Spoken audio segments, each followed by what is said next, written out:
surah Al-Asr. Nah, ini semua insya Allah umat Islam hafal karena pendeknya surah ini ya. 3 ayat surah nomor 103. A'udzubillahi minasyaitonirrajim wal asr, demi masa waktu yang kalian lalui di dunia. Innal insana lafi khusr, semua manusia pasti melalui kerugian. Illal ladzina amanu wa amilus shalihat, kecuali orang yang beriman dan beramal saleh, itu tidak akan melalui kerugian.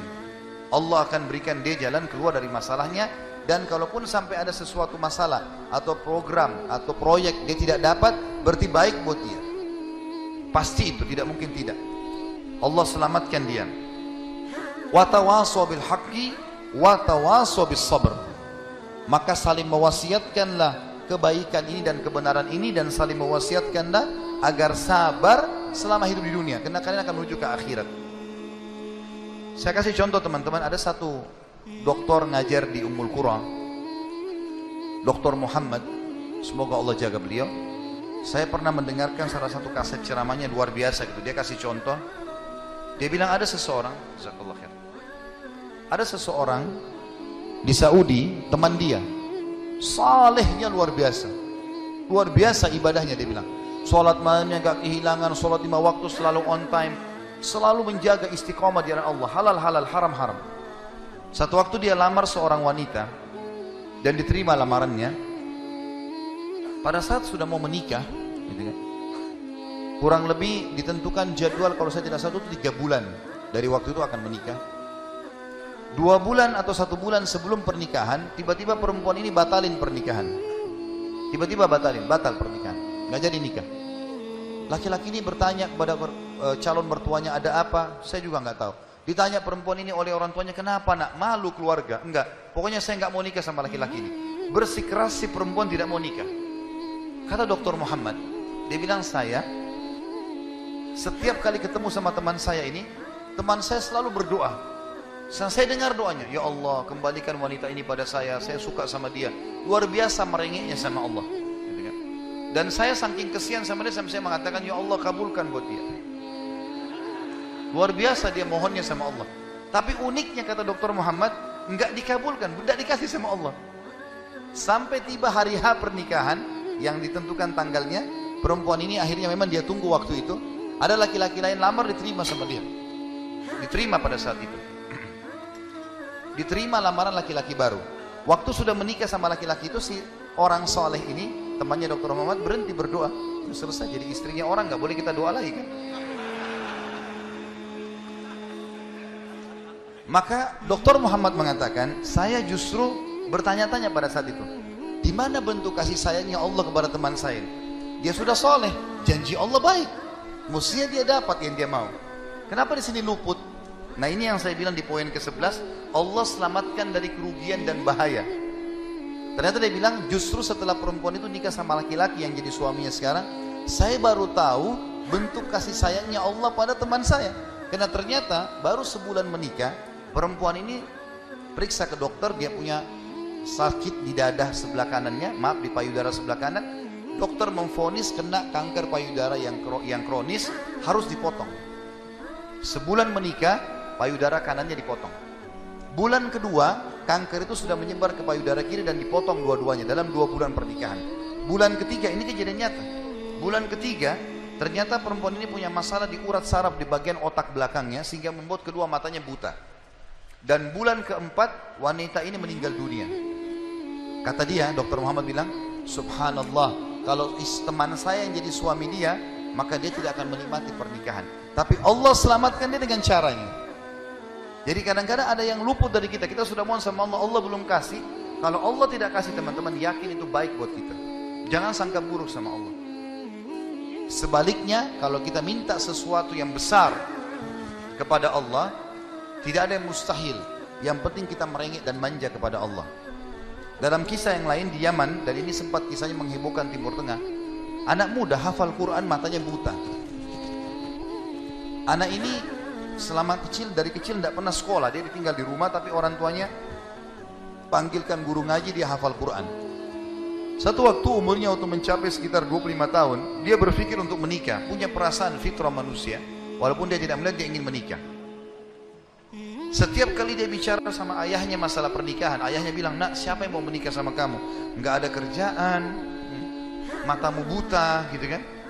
Kalau misalnya ada orang yang simpatik, baru kita bukain pintu itu.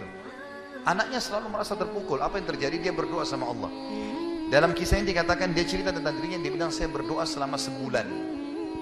Sebulan penuh berdoa. Mohon-mohon sama Allah.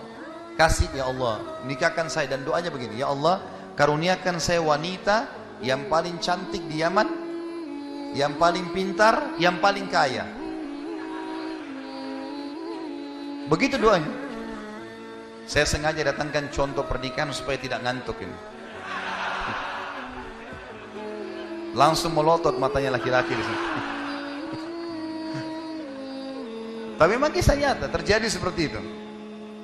Maka teman-teman sekalian, di hari ke-30 dari doanya, sebulan dia berdoa, dia mimpi, ada orang datang dalam mimpinya mengatakan begini, hai anak muda, jodohmu namanya Fulana binti Fulana, disebut nama perempuan itu, ayahnya bernama Fulan bin Fulan, itu tokoh masyarakat di kampung sebelah, di kota sebelah. Besok datanglah lamar. Begitu mimpinya dia. Dia bangun, kaget, dia sholat tahajud, kemudian dia sholat subuh. Habis sholat subuh dia ikut ke masjid, buta matanya pergi sama ayahnya ke masjid. Pulang dari sholat subuh dia bilang sama ayahnya, ayah, ada enggak kota di sebelah kita ini namanya kota ini? Kata ayahnya, ada. Ada enggak orang namanya Fulan bin Fulan, tokoh di situ? Kata ayahnya, ada. Ini dalam mimpi disebutin. Dia enggak tahu kota itu, dia enggak tahu orang itu. Kata ayahnya, ada. Itu tokoh masyarakat terkenal di sana, orang kaya raya. Ada enggak anaknya namanya Fulana binti Fulana? Kata ayahnya, ada. Kata dia, lamarin buat saya, ayah. Kata ayahnya, apa kau sadar yang kau ucapin? Perempuan ini terkenal karena cantiknya, kayahnya, pintarnya. Laki-laki kalau datang ditolak-tolakin sama dia. Kamu gak ada sekolah, buta mata, kita juga orang pas-pasan. Dia bilang, ayah, saya mimpi begini. Dari mana saya tahu nama kota itu? Saya nggak pernah tahu. Dari mana saya tahu namanya, nama anaknya? Ini mimpi, suruh saya lamar hari ini. Ayah bilang, baiklah kalau gitu, kita coba. Tapi pertaruhkan nama keluarga ini. Bisa diterima, bisa ditolak. Dia bilang, pergilah ke sana. Disambut, diterima oleh orang itu. Subhanallah, ini kisah nyata ya, menghebohkan Timur Tengah kisah ini. Luar biasa. Maka pada saat itu masuk dalam rumah, disambut dan segala macam. Tuan rumahnya tanya, iya ada keperluan apa? Dia bilang, ini anak saya buta matanya tapi hafal Quran, disebutkanlah kebaikan-kebaikannya. Entah kenapa dia minta melamar anak anda karena dia mimpi semalam.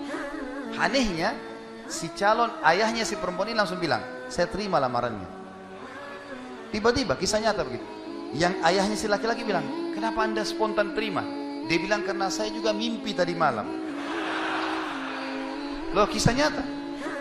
Dia bilang, saya juga mimpi tadi malam, kalau hari ini akan datang anak mantu saya, namanya nama anakmu ini, cirinya dia, matanya buta, hafal Quran, dari kampung sebelah kota kamu. Begitu mimpinya, luar biasa. Maka dia bilang, ayahnya bilang, tapi saya tidak tahu. Ini kan pagi-pagi tadi habis sholat subuh, siap-siap datang. Dia bilang, saya belum, kata ayahnya perempuan ini, saya belum tanya anak saya. Tergantung, anak saya terima ya sudah, kalau enggak ya enggak. Kata mereka, baik. Masuklah si ayah ke kamar anak perempuannya. Ini ayahnya ini sudah biasa, begitu ditanya, nak ada yang minta, saya nggak mau. Sudah biasa, nolak.